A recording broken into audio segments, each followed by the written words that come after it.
오늘 사도행전 9장은 앞부분에 바울이 어떻게 회심하게 되었는가에 대한 말씀이 이렇게 나오게 되죠. 뒷부분에는 베드로가 중풍병자를 고치는 내용, 또 도르가를 살리는 그런 말씀들이 나오게 됩니다. 그 8장 뒷부분에 보면 바울에 대한 소개가 잠깐 나왔습니다. 스데반이 순교할 때 그 자리에 있었잖아요, 그렇죠? 그리고 또 뭐 따로 안 나오다가 오늘 다시 이제 9장에서 그가 다시금 나오게 됩니다. 사도 바울은 진짜 우리 기독교 역사 가운데 빼놓을 수 없는 한 사람입니다. 그런데 그가 어떻게 회심하게 되고 또 그가 복음을 전하게 되었는지 그 시작을 알리는 아주 중요한 말씀이 오늘 이 9장에 나오게 됩니다. 우리가 사도행전을 성령 행전이다 이렇게 말을 했습니다. 그래서 지금 이 사도행전도 많은 사람들이 나오고 많은 사건들이 나오지만 가만히 살펴보면 그 이면에는 다 성령님의 역사가 있었다는 것을 알 수 있습니다. 사도 바울도 마찬가지입니다. 그가 회심하고 그가 이제 복음을 전하는 자가 되기 시작하면서 그 시작이 바로 성령의 역사였다는 것을 우리가 오늘 말씀 통해서 알 수가 있죠. 그가 이후 1차, 2차, 3차 전도여행 또 로마까지 가서 복음을 전하고 신약 성경의 13권을 기록하는 정말 전무후무한 그런 영향력을 끼치는 그런 사람이 됩니다. 그런데 그 모든 역사는 성령님의 역사다 하는 것이죠.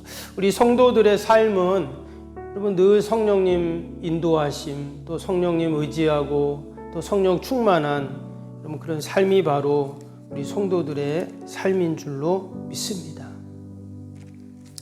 오늘 말씀 특별히 사도 바울이 다메섹으로 가다가 성령님을 만나는 하나님의 음성을 듣는 또 주님의 음성을 듣는 그러한 내용입니다. 특별히 사도 바울이 지금 예수님 믿는 사람들을 잡으려고 또 그들을 핍박하려고 가고 있는 그런 상황이라고 오늘 말씀을 하고 있어요. 여러분, 예수님을 핍박한다. 지금 예수님은 없죠. 예수님은 이미 십자가에 죽으시고 부활하시고 승천하시고 어디로 갔어요? 하나님 보좌 우편에 지금 가 계신 분입니다. 근데 오늘 그런 음성이 들렸어요. 4절 다시 볼까요? 땅에 엎드려져 들음에 소리가 있어 이르시되 사울아 사울아 내가 어찌하여 나를 박해하느냐. 그러면서 5절에 나는 내가 박해하는 예수라 그랬어요. 아주 신비한 체험입니다. 혹시 이런 음성 들으신 분 계세요? 한번 들어보면 좋을 것 같아요. 근데 왜 나를 핍박하냐 이런 음성이 아니라 내가 너를 정말 사랑한다. 너무나 축복하는 그런 말씀을 들으면 더 감사하겠죠. 근데 오늘 이 사울은 왜 내가 나를 핍박하냐 이런 음성을 들은 거예요. 근데 사실 사울이 바울이 예수님 핍박한 적이 없죠. 예수님하고는 아주 만난 적이 없습니다. 성경을 보면 전혀. 그런데 예수님께서는 나를 핍박한다. 실제로 누굴 핍박했습니까? 예수 믿는 사람들을 핍박했죠. 다른 말로 하면 교회를 핍박했던 그런 사람이에요. 이 말씀을 바꿔서 생각하면 교회를 핍박하고 예수님 믿는 사람들을 비난하고 핍박하는 것이 결국 예수님을 핍박하는 것이 된다 하는 것을 알 수가 있어요. 우리가 때로 그럴 때가 있어요. 교회에서도 우리가 다른 성도를 비난할 수도 있고 핍박은 하지 않더라도 그런 일들이 있잖아요. 그런데 오늘 말씀에 비추면 그게 바로 예수님을 박해하고 핍박하는 것이 된다 하는 거예요. 여러분 우리가 예수님을 비난할 수 있을까요? 그럴 수 없습니다. 주님이 우리에게 베풀어 주신 그 사랑, 그 은혜가 너무나 귀하고 큰데 어떻게 내가 예수님을 박해하고 비난할 수가 있겠어요? 근데 오늘 말씀해 보니까 사울이 그랬다는 거죠. 근데 예수님은 왜 나를 이처럼 못 살게 굴고 박해하냐 이렇게 말씀하셨어요. 아마 사도 바울은 이때 큰 깨달음을 가졌을 겁니다. 자기는 잘한다고 한 건데 그게 아니었어요.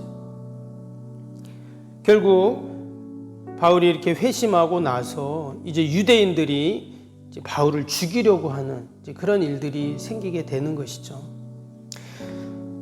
그럼 우리가 늘 교회를 사랑하고 또 우리 지체들 성도들을 사랑하고 섬기는 것이 여러분 주님을 섬기고 주님을 사랑하는 것인 줄로 믿습니다. 우리가 늘 주님 사랑합니다 고백하지만 우리가 보이지 않는 주님을 어떻게 사랑하고 섬길 수가 있습니까? 우리가 주님의 몸된 교회를 그렇게 아끼고 사랑하고 또 우리 옆에 있는 우리 성도들 지체들을 위해서 기도하고 사랑하고 섬기는 것이 결국 우리가 주님을 섬기고 하나님을 섬기는 모습인 줄로 믿습니다. 이후로 사도 바울은 그 하나님의 음성을 듣고 성령님의 그 음성을 듣고 나서 완전히 그는 바뀌게 됩니다.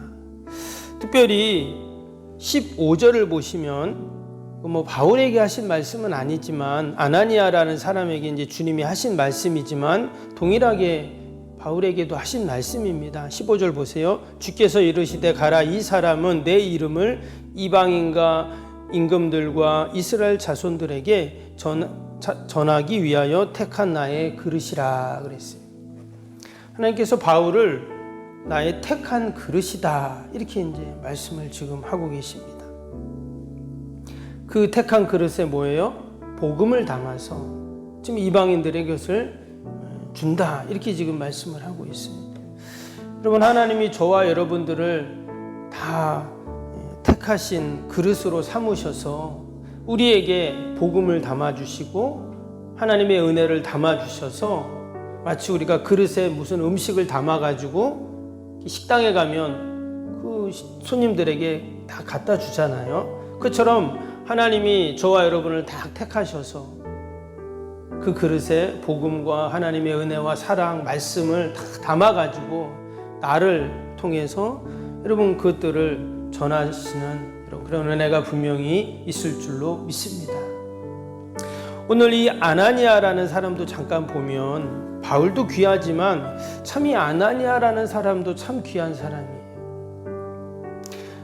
아나니아라는 이름이 여러 명이 나오긴 하지만 오늘 이 말씀에 나오는 이 아나니아 누군지 정확히 모릅니다. 여기 지금 제자라는 표현을 썼는데 10절에 보니까 아나니아라는 제자가 있다 그랬어요.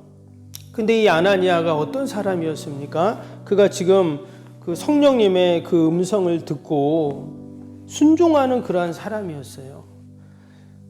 그 아나니아에게 뭐라고 합니까? 지금 직가라는 거리로 가서 다섯 사람 사울이라는 사람인데 그 사람에게 가서 네가 안수해라 이런 음성을 듣게 됩니다. 근데 아나니아가 이미 사울이라는 이름을 익히 들었어요. 그 사람이 믿는 사람들을 결박하고 핍박을 주는 그런 사람인 것으로 알고 있다 이런 얘기가 13절 14절에 쭉 나오잖아요. 그런데도 뭐라고 합니까? 17절 보세요. 아나니아가 떠나 그 집에 들어가 그에게 안수하여 이르되 형제 사울아 이렇게 말했어요. 형제 사울아. 결코 형제가 될 수 없잖아요. 자기같이 믿는 사람들을 핍박하고 막 고발하고 잡아 가두는 그런 사람인데도 사울을 향해서 형제 사울아 이렇게 지금 이야기를 합니다. 그러면서 이어지는 말씀에 보니까 주 곧 내가 오는 길에서 나타나셨던 예수께서 나를 보내어 너로 다시 보게 하시고 성령으로 충만하게 하신다 하니 지금 아나니아도 그렇고 바울도 마찬가지입니다. 다 성령님의 인도하심을 지금 인정하고 따라가고 있어요. 어떤 음성이 들립니다. 그냥 헛게 들리는가 보다 이렇게 생각할 수도 있잖아요. 그런데 그렇지 않았습니다. 이게 하나님의 음성으로 들리고 성령님의 음성으로 그들이 들어서 그대로 행하는 거예요. 그랬더니 성령의 역사가 일어났습니다. 오늘도 마찬가지입니다. 하나님께서 나에게 말씀하시고 성령님이 나에게 말씀하시고 감동을 주세요. 그걸 내가 인정하지 않으면 그냥 끝나는 것이지만 내가 성령님 말씀대로 행하겠습니다. 오늘도 성령이 인도하신 대로 가겠습니다. 이렇게 우리가 인정하면 오늘 성령의 역사가 일어나는 것이죠. 사실 성령님의 역사가 우리가 눈에 보이거나 사실 그런 것이 아니잖아요. 말 그대로 성령의 역사입니다. 우리의 경험이나 이성이나 합리적인 것으로 설명할 수 없는 사실 그러한 경험들이에요. 성령의 역사라는 것. 그러나 분명한 것은 성령님은 우리의 이성과 상식과 경험을 뛰어넘는 분이시다. 여러분, 바울처럼 많은 학식과 지식과 경험을 가진 사람이 없어요. 그런데 그가 이제 성령님 의지하면서 이 다메섹에서의 놀라운 성령님의 경험을 하고 나서는 이후로는 그가 자신이 갖고 있었던 모든 것을 뭐로 여겼다고요? 배설물로 여겼다 그랬어요. 그 말은 성령님을 이제 의지하겠다 이 말이잖아요. 우리가 오늘도 여러분 성령님 의지하면서 우리가 하루를 승리하는 복된 하루가 되기를 축복합니다. 나를 하나님이 귀한 그릇으로 택하셨습니다. 내가 그런 그릇이 될 만한가? 그것은 내가 택한 게 아니라 하나님이 하실 일이잖아요. 그래서 우리는 늘 성령님 의지하면서 나아가면 성령님이 오늘도 그러한 은혜와 복을 우리에게 허락하실 줄로 믿습니다. 우리 오늘 화요일 기도 함께 하겠습니다. 31번부터 45번까지 기도합니다. 화요일 기도 31번부터 시공과 관련한 모든 인허가 절차가 순조롭게 진행되게 하옵소서. 아멘. 건축위원과 설계 및 시공사 간의 원활한 소통이 이루어지게 하옵소서. 아멘. 공사기간 동안 날씨와 모든 환경을 주장하셔서 공정에 차질이 없게 하옵소서. 아멘. 지역 주민들에게 불편함을 끼치지 않는 안전한 공법으로 건축되게 하옵소서. 아멘. 착공부터 완공에 이르기까지 지역사회와 긴밀한 우호관계를 유지하게 하옵소서. 아멘. 건축사와 건설사, 시공사를 붙드시고 초심을 잃지 않고 잘 감당하게 하옵소서. 아멘. 공사기간 동안 안전사고나 불미스러운 일이 한 건도 발생하지 않게 하옵소서. 아멘. 성실하고 책임감 있는 감리로 건축의 시작과 끝이 완벽하게 진행되게 하옵소서. 아멘. 사제 품질 및 검수가 철저히 이루어지고 공사 일정이 지체되지 않게 하옵소서. 아멘. 최적의 공사기간과 공사비 절감을 위해 세밀한 업무가 이루어지게 하옵소서. 아멘. 꼼꼼한 업무로 불필요한 비용 발생을 원천적으로 차단하게 하옵소서. 아멘. 건축에 필요한 모든 재정이 시기적절하게 잘 채워지게 하옵소서. 아멘. 입당에 이르기까지 모든 건축 과정의 재정의 집행이 어려움 없게 하옵소서. 아멘. 헌금을 약정하고 드리는 성도들에게 복을 주셔서 간증이 넘치게 하옵소서. 아멘. 건축으로 인해 교회 사역이 위축되지 않도록 풍성한 재정으로 채워 주옵소서. 아멘. 예수님의 이름으로 기도합니다. 아멘. 사랑과 은혜가 충만하신 하나님 아버지, 기독교 역사 가운데 사도 바울처럼 큰 영향력을 끼치고 또한 귀하게 쓰임받은 사람도 없는데 그가 이전에는 예수님을 핍박하는, 교회를 핍박하는 자였다고 기록합니다. 그러나 성령님의 음성을 듣고 성령님을 인정하고 성령님의 인도하심을 따라가고 성령 충만했을 때 하나님께서 그를 통하여 놀라운 구원의 역사를 이루어 가셨는 줄로 믿습니다. 하나님, 오늘도 나는 부족하고 연약하지만 그러나 늘 성령님 의지하고 성령님의 도우심으로 성령님의 인도하심으로 오늘도 살아가게 하여 주시옵소서. 하나님, 귀한 새벽에도 우리 또 성령님 의지하고 기도합니다. 나라 민족과 교회와 또 이웃과 살아가는 자녀들 다 올려드리오니 하나님 도우시고 함께하여 주옵소서. 하나님, 수혜로 어려움을 당한 우리의 많은 이웃들이 있습니다. 하나님 그들을 긍휼히 불쌍히 여겨주시고 하루속히 하나님 복구가 되게 하여 주옵소서. 더 큰 비가 오지 않게 하시고 더 큰 피해 어려움 없도록 하나님 은혜를 베풀어 주옵소서. 우리가 이처럼 연약하여 늘 하나님의 의지하고 하나님의 도움을 구합니다. 하나님 우리를 불쌍히 긍휼히 여겨주시고 하나님 늘 하나님께서 지키시고 보호하여 주옵소서. 오늘도 우리 가정 일터 또 우리 자녀들 아버지 또 주님의 몸된 교회 꼭 지키시고 어둠의 영들 틈타지 않도록 하나님 함께하여 주옵소서. 우리 연약한 육신 또 내 힘으로 할 수 있는 인생의 문제들 다 올려드리오니 하나님께서 늘 도우시고 함께하여 주옵소서.